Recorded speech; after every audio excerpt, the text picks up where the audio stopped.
አንድ ቀን ታዲያ አፍራህ ማስቲካ ገዝታ ባናና ማስቲካ ነው ልጣጩን ጥላው ወደ ጓደኞቿ ተገላገለች።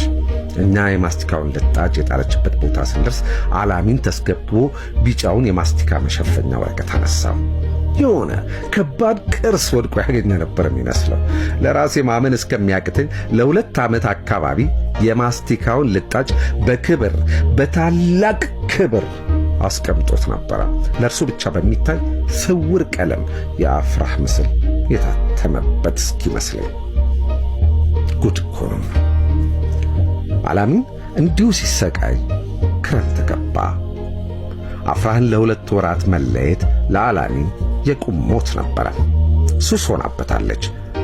አፍራህ ዓለሙን ሁላ ጨላልማ በነፍሱ ሰማይ ብቻዋን የደመቀች ኮከብ ነበረች። ቢሆንም እንደለመደው በዝናብ ሳይቀር ከረምቦላ ቤት እየሄደ እዛው ቆሞ አፍራህን ስትወጣ ለማየት ይጣጣር ነበረ። ለ15 ቀናት ጠብቆ አላያትም። ሊያብድ ደረሰ። ታዲያ በመሃሉ በጣም የምንወዳቸው ሼህ